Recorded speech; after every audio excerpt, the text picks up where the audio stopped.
आपण आता नाशिक रोड न्यायालयाच्या समोर आपण इथे उभे आहोत आणि पूर्ण महाराष्ट्रामधून मला गेल्या अनेक महिन्यांपासून रोज फोन येत आहे, मेसेज येत आहे। बडतर्फ जवान चंदू चव्हाण याचं नक्की काय झालं, त्याच्यावर नक्की काय गुन्हा दाखल आहे? तो गेली 4 महिन्यापासून तिथे नाशिक मध्यवर्ती कारागृहामध्ये बंद आहे। हा चंदू चव्हाण जे महाराष्ट्रावर व्हिडिओ बनवत होता, तो का बनवत होता? कारण त्याला बडतर्फ केलं। 11 वर्ष त्याने सैन्यामध्ये सर्व्हिस केली आणि त्यानंतर त्याला बडतर्फ करून टाकलं, रिमूव्ह फ्रॉम सर्व्हिस केलं आणि मग तो म्हणतो की माझं काय चुकलं, मग मला माझी सैनिकाचा तरी दर्जा द्या, मला बाहेर नोकरी तरी द्या। हे सगळं तो ओरडत होता कारण त्याच्यापुढे प्रश्न होता त्याच्या एका चिमुकल्या मुलाचा आणि त्याच्या परिवाराचा। यांना जगवायचं कसं, शिकवायचं कसं आणि सन्मानाने जगात फिरायचं कसं? त्याने न्याय मागताना चुकला असेल ना। एक सैनिक कसा असतो, तो सोशल मीडियापासून दूर असतो, सैन्यामध्ये एकटा असतो, त्यामुळे त्याला सामाजिक एवढं ज्ञान नसतं की कुठला न्याय कसा मागावा, म्हणून त्याच्या चुका झाल्या असेल आणि त्याच्यावर इथं देवलाली कॅम्प पोलीस स्टेशनला गुन्हा दाखल झाला। त्यावेळेस त्याच्या कुटुंबात असं संकट आलं। मी अनेक वकिलांना भेटलो, कोणी 1.5 लाख रुपये 2 लाख रुपये फी द्या। आता त्या कुटुंबाने फी कशी कुठून द्यायची, काय करायचं, आम्ही पण मदत किती करणार?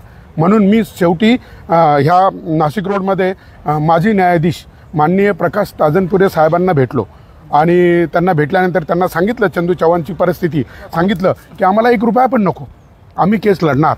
म्हणजे पहिल्यांदा मी पाहिलं की मी नेहमी वकील असतील त्यांचा वकिलीचा ज्ञानाचा उपयोग नेहमी आपण पैशासाठी लढताना पाहिला, परंतु एक न्यायासाठी लढणारी माणसं मला ही भेटली आणि मी एकदम निश्चिंत झालो। मी पूर्ण अभ्यास केला त्या केसचा। चंदू चव्हाणला जाऊन मध्यवर्ती कारागृहात जाऊन भेटले, त्याच्या मुलाखती घेतल्या 2दा आणि त्याच्याकडनं सगळा विषय समजून घेतला आणि आज त्यांनी माननीय न्यायालयासमोर इतकं छान आर्ग्युमेंट केलं, म्हणजे मी स्वतः भारावलो।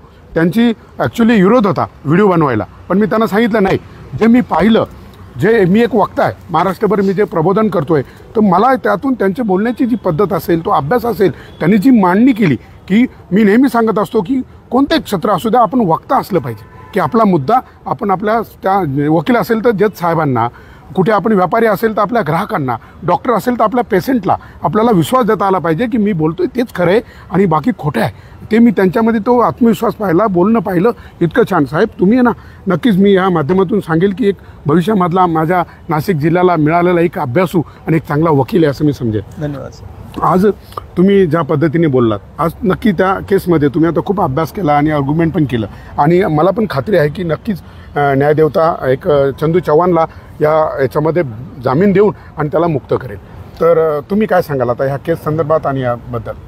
नक्कीच याच्यातले जे फिर्यादी होते, या फिर्यादींनी त्यांच्या फिर्यादमध्ये देतानाच सांगितलेलं होतं की मला माझ्या वरिष्ठांनी एक अशी अमुक पूर्ण कंटेंट असलेली एक फिर्याद दिली आणि ती फिर्याद मला इथे द्यायला लावली।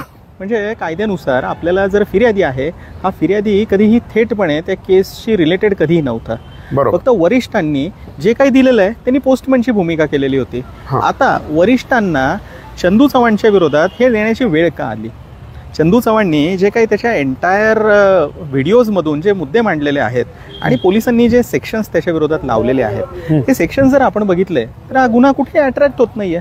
त्याच्या व्हिडिओमधून तो कोणासाठी न्याय मागतोय, तो काय म्हणतोय की बाबांनो, जे एक्स सर्व्हिसमन आहेत किंवा ज्यांना तुम्ही सैन्यामधून बडतर्फ केलेला आहे त्यांना एक्स सर्व्हिसमनचा दर्जा द्या, ॲटलिस्ट त्या लोकांना पुढच्या रोजगाराच्या संधी द्या। कारण एखादा व्यक्ती 8 ते 10 वर्ष किंवा 12 वर्ष त्याच्या आयुष्यातला एक सबस्टॅन्शियल काळ हा देशासाठी देतो आणि तुम्ही त्याला बडतर्फ करून टाकल्यानंतर तो थेट रस्त्यावरती येतो, मग त्याच्या फ्युचरचं काय? मग का म्हणून युवकांनी सैन्यामध्ये यावं, हा प्रश्न त्यांनी विचारलेला होता। आणि थोडक्यात त्यांनी जे यूट्यूब व्हिडिओ केलेले आहे, ह्या त्यांनी व्यथा मांडलेला आहे की हा जो माणूस आहे चंदू चव्हाण, याच्यासोबत इतर अनेक बाकीचे जवान जे त्याच्या व्हिडिओमध्ये दिसतात, यांना व्यवस्थेने लाथाळलेलं आहे। मग न्याय मागायचा कुठे? मग जनतेपर्यंत आपल्या व्यथा पोचवायच्या कशा?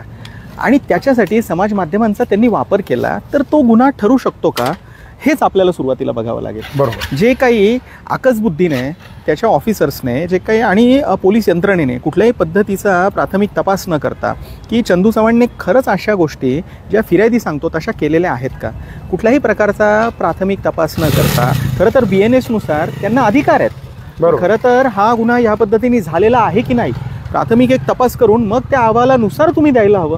थेटपणे गुन्हा दाखल करून घेतला जातो।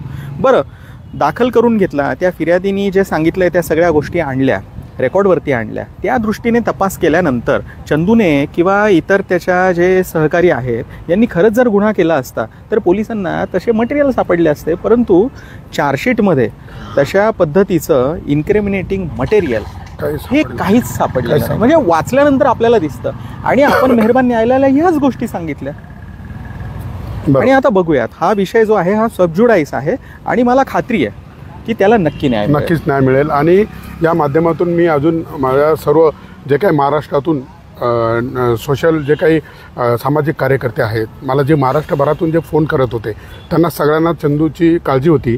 परंतु बघा, ह्या देशामध्ये जरी कुठे न्याय मागितला म्हणून तोंड दाबण्यासाठी कुठे अन्याय होत असेल, परंतु जर अन्याय होत असेल तर त्या न्यायासाठी कुठलाही एक स्वतःचा काही स्वार्थ न बघता, काही न करता स्वतःची बुद्धी कौशल्य पणाला लावून न्याय मिळवून देणारे, न्यायासाठी लढणारे वकील पण आपल्या देशामध्ये आहे. याचा मला पूर्ण म्हणजे अभिमान वाटला, आनंद वाटला. आणि मी या सगळ्यांना आता या माध्यमातून एक विनंती करेन की मी यांच्या घरी पण एकदा जाणार आहे. कारण आज चंदू चव्हाणची पत्नी 2 वर्षाचा बाळाला घेऊन आणि 2 महिन्याचं बाळ पण आहे, म्हणजे 2 मुलं आणि ती एकटी. बघा, तुम्ही बघता यांची अवस्था, एक शेतकरी आहे आणि ह्या देशामध्ये शेतकऱ्याची अवस्था सरकारने पूर्ण वाईट केलेली आहे. 1500 रुपयाचा किराणासुद्धा महिन्याला भरायची त्याची ऐपत नाही राहिली. कुठलंही पीक लावलं त्याला हमी भाव मिळत नाही, काही मिळत नाही. प्रत्येक तुम्ही कोणताही व्यवसाय करा त्याच्यामध्ये त्याला ठराविक सांगता येतं की मी 1 लाख रुपये कमवेल का 10 लाख रुपये कमवेल, परंतु शेतकरी सांगू शकत नाही. आणि शेतकऱ्यासारखा नफा कुठे नाही. 1 दाणा जमिनीत पेरला का 100 दाणे येतात. अरे, एका उत्पादनापासून 100 उत्पादनं तयार करणारा माणूस तो अडचणीत कसा? त्याच्या पिकाला का भाव मिळत नाही? ही सगळी भयान परिस्थिती आहे. त्यामुळे तुम्ही त्यांची आर्थिक परिस्थिती तुम्ही समजू शकता. एकदा मी नक्कीच तुमच्या घरी येऊन भेट देऊन परत एक आव्हाने करू जनतेला, तुम्हाला काही मदत आपण त्या माध्यमातून मिळवून देऊ. आणि दादा, तुमचे खूप खूप धन्यवाद.